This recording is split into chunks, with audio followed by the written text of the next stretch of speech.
Hello students, welcome to the next lecture of Fundamentals of Entrepreneurship.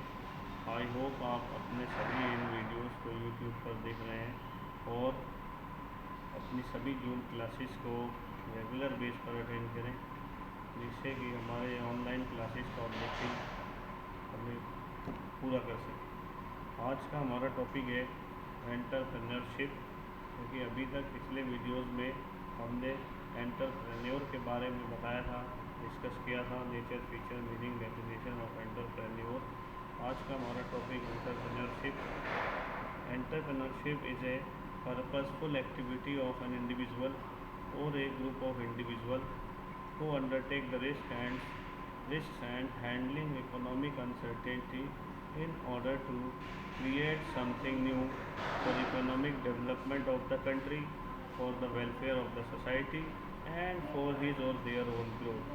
तो आप इस meaning से एक चीज़ देख लीजिए, एंटरप्रेन्योरशिप एक ऐसी पर्पसफुल एक्टिविटी होती है, ये एक इंडिविजुअल के थ्रू भी स्टार्ट हो सकती है, की जा सकती है, और एक ग्रुप ऑफ इंडिविजुअल भी हो सकता है who undertake the risk and handling economic uncertainty in order to create something new। कुछ भी नया क्रिएट करने के लिए ये एक प्रोडक्ट ओरिएंटेड फर्म भी हो सकती है, एक सर्विस ओरिएंटेड फर्म भी हो सकती है, for economic development of the country, welfare of the society and for his own growth.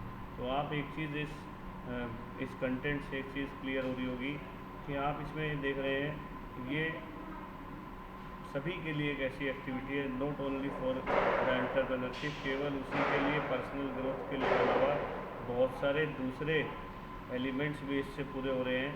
जैसे आप देख लीजिए, create something new for economic development of the country, इससे कंट्री का इकोनॉमिक डेवलपमेंट होता है। Welfare of the society, social welfare होता है, because society gets a new product और service as per their need and as well as the growth of an entrepreneur. तो एक ही एक्टिविटी के मल्टीपल ऑब्जेक्टिव्स हैं, आप देखें, और इन सभी ऑब्जेक्टिव्स को एक एंटरप्रेन्योरशिप पूरा करता है, अपने सेल्फ ग्रोथ के साथ साथ सोसाइटी का वेलफेयर और अपनी कंट्री के डेवलपमेंट को भी कंट्रीब्यूट करता है।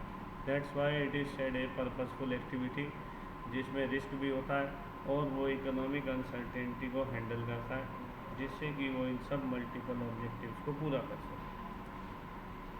Traditionally, entrepreneurship implies ability to bear the risk and uncertainties in organizing a business.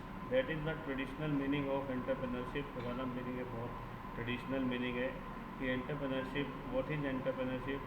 Traditional जो बताया गया एंटरप्रेन्योरशिप को, ये बताया गया है that it implies ability to bear the risk, कि इसमें एक ऐसी एबिलिटी इन्वॉल्व है जिसमें रिस्क लिया जाता है। He has to bear the risk and uncertainties in organising a business, because if one starts a new business, one sets up a new business, तो उसमें 100% अनसर्टेनिटी है, uncertainty about earning the profit, uncertainty about everything. इसीलिए traditional meaning में entrepreneurship को एक ऐसी ability बताया गया जिसमें एंटरप्रेन्योर रिस्क को बियर करता है और बिजनेस को ऑर्गेनाइज करने में अनसर्टेनिटीज़ को फेस करता है। But in modern sense it means ability to innovate and organise a new venture and capacity to improve and introduce the change. Modern sense में क्या बताया गया, it means ability to innovate and organise a new venture यहाँ पर, और traditional meaning में आप छोटा सा एक डिफरेंस नोट डाउन कर लीजिए यहाँ पर। यानी मॉडर्न सेंस में व्हाट इज़ एंटरप्रेन्योरशिप, जैसा कि मैंने पिछले वीडियो में भी एंटरप्रेन्योरशिप और मैनेजर में डिफरेंस लिखा था कि एंटरप्रेन्योर क्या होता है, who continuously innovates new ideas, जो नए आइडिया को इनोवेट करता है, इन्वेंट करता है, क्रिएट करता है। So that is the same meaning in modern sense, means ability to innovate and organise a new venture and capacity to improve and introduce the change. और इम्प्रूव भी करेगा और इंट्रोड्यूस भी करेगा चेंज को, तभी उसकी ऑर्गेनाइजेशन सर्वाइव कर पाएगी। इट कैन ऑल्सो भी described as creative and innovative response to the environment. जैसा कि लास्ट वीडियो में भी हम लोगों ने पढ़ा था कि ये एंटरप्रेन्योरशिप का काम, एंटरप्रेन्योर का काम क्या है कि वो अपने एनवायरनमेंट को इनोवेटिव तरीके से रिस्पॉन्ड करे, जिससे कि अपनी कंपनी का डेवलपमेंट किया जा सके, उसकी ऑर्गेनाइजेशन सर्वाइव कर सके। These are the definitions of entrepreneurship. First is there according to Johnson. Entrepreneurship is a composite of three basic elements. According to Johnson, entrepreneurship को तीन basic element का composition बताया गया. First is invention, second is innovation and third is adaptation.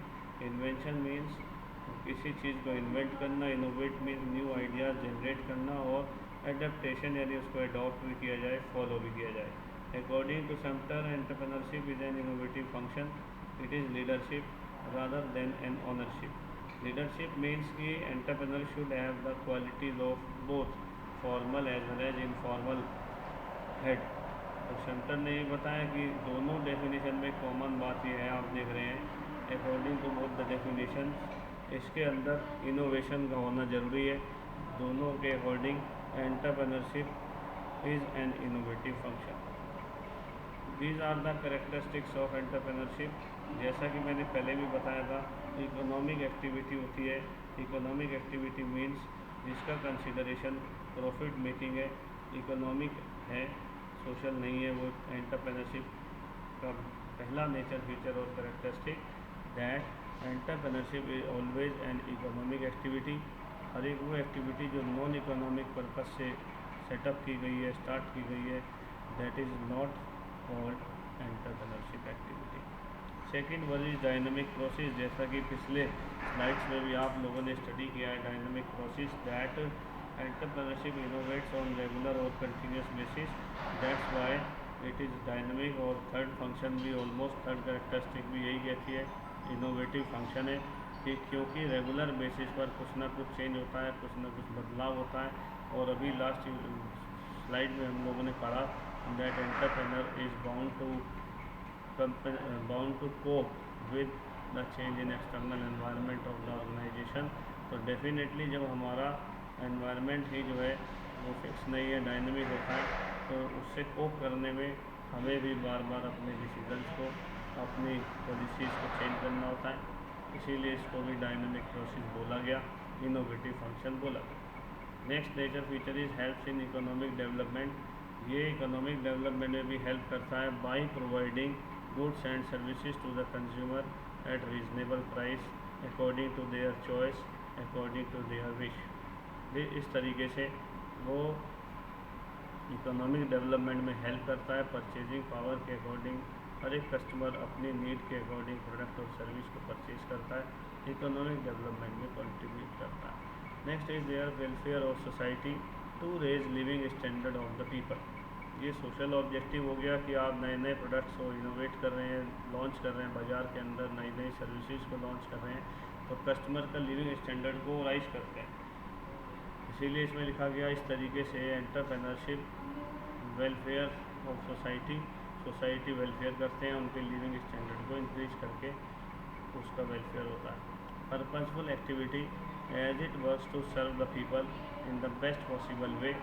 एक purposeful activity है क्योंकि ये काम करता है किस लिए, to serve the people in the best possible way. Next is their creative activity because he has to work, he has to cope with the environment on a regular basis, he has to take new decisions according to the change in the environment. इसीलिए इसको continuously scan करना पड़ता है अपने environment को, environment के जिस factor में भी चेंज आता है. EP entrepreneur is bound to be changed in his own organisation, that's why entrepreneurship is called a creative activity. Next is their risk bearing function. ये 100% रिस्क होता है इसमें. Risk regarding economic status of the organisation, risk regarding profit earning, और भी बहुत सारे factors हैं जिनका रिस्क एक एंटरप्रेन्योर लेता है अपने बिजनेस को सेटअप करने में. तो ये सब करेक्टरिस्टिक आप देख रहे हैं, meaning, definition and characteristic of entrepreneurship. इसमें एक कॉमन बात है कि इकोनॉमिक ऑब्जेक्टिव होता है, इनिशिएट करता है एंटरप्रेन्योर. ट्रेडिशनल मीनिंग में रिस्क बियरिंग और अनसर्टेनिटी को बताया गया, but modern definition, modern meaning में यही बताया गया capacity to improve and introduce change.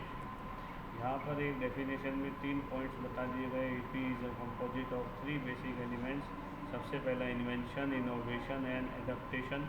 Second definition में इनोवेटिव फंक्शन बताया गया और लीडरशिप को फोकस किया गया rather than an ownership, and these are the characteristic of entrepreneurship. I hope ये सभी करेक्टरिस्टिक आप लोगों को क्लियर होंगी। If you have any problem in these please contact to the contact number, please contact to the provided number. Next topic हम अपने next videos में discuss करेंगे। Have a nice day.